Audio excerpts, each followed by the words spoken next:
বিসমিল্লাহির রহমানির রহিম। আসসালামু আলাইকুম ডিয়ার ভিউয়ার্স। আশা করছি সবাই ভালো আছেন, সুস্থ আছেন। আলহামদুলিল্লাহ আমিও ভালো আছি। আজকে আপনাদের সামনে অনেক মজার একটি ফ্রাইড ফিশের রেসিপি নিয়ে হাজির হয়েছি। আর সামুদ্রিক মাছ কিন্তু আমাদের শরীরের জন্য খুবই উপকারী, কারণ এতে রয়েছে ওমেগা 3 ফ্যাটি অ্যাসিড। আর আজকে আপনাদেরকে আমি এই লইট্টা মাছ ফ্রাই করে দেখাবো, কিভাবে ফ্রাই করলে খুবই মজা লাগবে। দেখতে পাচ্ছেন এখানে আমি বিভিন্ন মশলা নিয়ে নিয়েছি। এখানে সামান্য পরিমাণে আদা এবং রসুন বাটা রয়েছে, তার সাথে রয়েছে কাঁচামরিচ বাটা, আর খুব সামান্য পরিমাণে হচ্ছে সরিষা বাটা রয়েছে। কাঁচা লইট্টা মাছ কিন্তু খুবই গন্ধ, আর কিন্তু এটা খেতে হচ্ছে খুবই মজা এভাবে যদি ভেজে খেতে পারেন। তো এটার ভিতরে অবশ্যই লেবু অ্যাড করতে হবে। আর যে মশলাগুলো দেখালাম সবগুলো মশলাই হচ্ছে অ্যাড করতে হবে, কারণ এর গায়ে যে গন্ধটা আছে সেই গন্ধটা কিন্তু তাহলে চলে যাবে। আপনাদের কার কার লইট্টা ফ্রাই খেতে খুবই মজা লাগে অবশ্যই কিন্তু জানিয়ে দিবেন। এই মাছে কিন্তু এছাড়াও আরও অনেকগুলো পুষ্টি উপাদান রয়েছে, যেমন ভিটামিন B12 রয়েছে, সেলেনিয়াম রয়েছে। এই যে দেখেন আমি এগুলোকে সুন্দর করে হচ্ছে মাখিয়ে নিচ্ছি সবগুলো মশলা দিয়ে।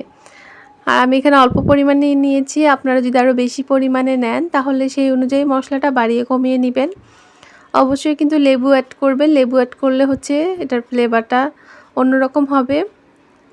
এখানে আমি লবণ দিয়ে দিবেন স্বাদ মতো। এখানে আমি হলুদ গুঁড়া দিয়ে দিচ্ছি, তারপরে দিলাম মরিচের গুঁড়া। এখানে আমি এখন শুকনো মশলাগুলো আসলে অ্যাড করে নিচ্ছি। এটা কিন্তু মেরিনেট করে রাখার কোনো দরকার নেই, আপনারা হচ্ছে এমনিই হচ্ছে সঙ্গে সঙ্গে ভেজে নিতে পারবেন। মেরিনেট করার সঙ্গে সঙ্গে রেস্টে রাখার দরকার নেই। এটা এমনি অনেক নরম একটা মাছ, খুবই সফট। এটা মেরিনেট করে আমি মনে করি রাখার দরকার নেই, সঙ্গে সঙ্গে ভেজে ফেললে এটার ভিতরে মশলাটা যাবে। তো এখানে আমি সবগুলো মশলা খুব সুন্দর করে মাখিয়ে নিচ্ছি। এছাড়াও আমি এখানে আরও কিছু মশলা অ্যাড করব, তবে আমি খুব কম মশলা দিয়ে আপনাদেরকে এটা বানিয়ে দেখাচ্ছি, ঘরোয়া কিছু উপকরণ দিয়ে। এই যে দেখেন আমি এখানে একটা মাংসের মশলা দিয়ে দিচ্ছি। আপনারা এখানে যে কোনো একটি গরম মশলা ব্যবহার করতে পারেন। সামুদ্রিক মাছ আমাদের শরীরের জন্য হচ্ছে খুবই গুরুত্বপূর্ণ, কারণ যেহেতু এতে ওমেগা 3 ফ্যাটি অ্যাসিড রয়েছে, যা হার্টের জন্য খুবই ভালো। চেষ্টা করবেন বিভিন্ন ধরনের সামুদ্রিক মাছ খেতে। আর এই লইট্টা মাছটা কিন্তু হচ্ছে অনেকে শুটকি আকারে খায়, আর এটা কিন্তু কাঁচা লইট্টা আমি যেটা দেখাচ্ছি, এখন বাজারে কিনতে পাওয়া যাচ্ছে। তো আপনারা চাইলে এভাবে কিনে হচ্ছে বিকালের নাস্তায় খেতে পারেন, বা হচ্ছে দুপুরে ভাতের সাথে খেতে পারেন। এটার উপরে এখন দিয়ে দিলাম আমি বেসন।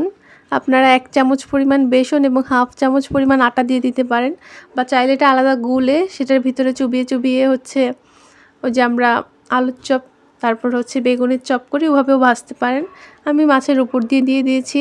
আর চুলায় একটি তেল বসিয়ে তারপরে হচ্ছে চুলার আঁচটা মিডিয়ামে রেখে হচ্ছে দিয়ে দিচ্ছি। এটা কিন্তু বেশি লাড়াচাড়া করা যাবে না, এটা খুবই সফট। এই জন্য হচ্ছে একটু ভালোভাবে ভাজা হলে তারপর হচ্ছে এটাকে এক পিঠ থেকে আরেক পিঠ করে দিবেন। আপনাদের এই মাছটা খেতে কেমন লাগে অবশ্যই কিন্তু জানিয়ে দিবেন কমেন্টের মাধ্যমে। আর এই মাছটা কিন্তু ভিতরটা অনেক জুসি থাকে, কাঁচা লইট্টার গন্ধটা খুবই বিশ্রী আসলে, কিন্তু এই যে ফিশ ফ্রাইটা কিন্তু খুবই মজা। কারণ অনেকে হচ্ছে শুটকি মাছ পছন্দ করেন, জানেন যে শুটকি মাছের গন্ধটাও কিন্তু সুন্দর না, কিন্তু খেতে কিন্তু খুবই ভালো লাগে। তো এই দেখেনটা কিন্তু খুবই জুসি হয়েছে।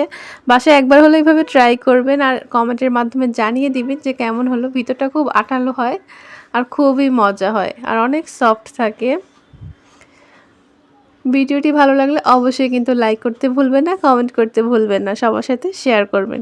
ধন্যবাদ।